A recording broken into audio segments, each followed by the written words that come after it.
नमस्कार। संत महात्मा कहते हैं कि हमारा मन तो एक ही है, उसे चाहे दुनिया के प्यार में लगा ले, चाहे मालिक की भक्ति में। हमारा कोई रिश्तेदार या प्यारा हमसे कहीं दूर चला जाता है, हमसे बिछुड़ जाता है, तो हम उसकी याद में किस तरह तड़पते हैं। सारी रात जाग कर आंसू बहाते रहते हैं। क्या हमने कभी परमात्मा के बिछोड़े में एक रात भी जाग कर काटी है? हमारी आंखों में उस परमात्मा की याद में एक आंसू भी आया है? हम अपने बच्चे को बाहर खेलने के लिए आया के साथ भेज देते हैं। आया तरह तरह से उसका मन बहलाने की कोशिश करती है। कभी उसे मीठी मीठी बातें सुनाती है, कभी मिठाई देती है, कभी खिलौनों से दिल बहलाती है। लेकिन फिर भी अगर बच्चा माता पिता के लिए रोना शुरू कर देता है और आया कि किसी भी खिलौने से उसका मन नहीं बहलता, तो फिर माता पिता भी उसकी तड़प बर्दाश्त नहीं कर सकते। फौरन जाकर बच्चे को छाती से लगा लेते हैं। इसी प्रकार जब तक हम उस परमात्मा की रचना के साथ ही मोह या प्यार किए बैठे हैं, अपने मन को इसी में उलझाए बैठे हैं, तो हम इस रचना का हिस्सा ही बने रहते हैं। तब तक हम मालिक को अपनी ओर खींचने में समर्थ नहीं है। जब इस रचना से अपने प्यार को निकालकर पूरी तरह से मालिक की ओर लगा देते हैं, तब वह भी दया मेहर करके हमें अपने साथ मिला लेता है। हमारा मन तो एक है और हजारों लाखों इच्छाएं हम दिन रात करते रहते हैं। पिछली इच्छाएं और तृष्णाएं पूरी नहीं होती हैं कि मन और नई इच्छाएं पैदा करना शुरू कर देता है।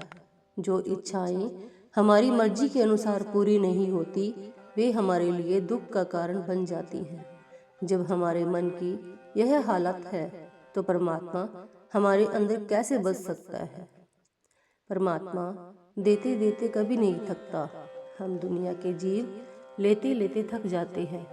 मन जो इच्छाएं करता है, उनको पूरी करने के लिए परमात्मा हमें फिर से जन्म दे देता है।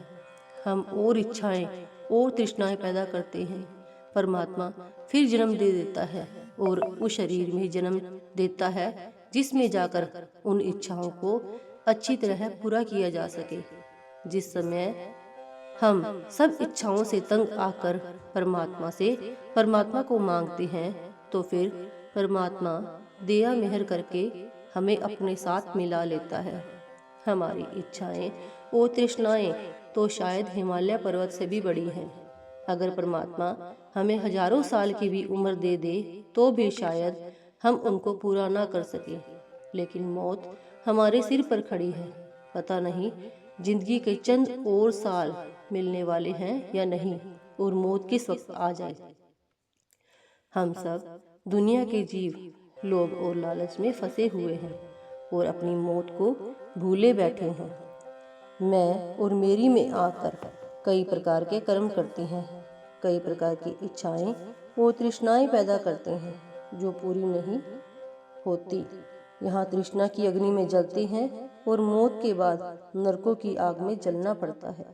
ये इच्छाएं हमें फिर खींचकर 84 के जेल खाने में ले आती हैं, और जो दुख और मुसीबतें उन शरीरों में जाकर हमें भुगतनी पड़ती हैं, उनका वर्णन नहीं किया जा सकता।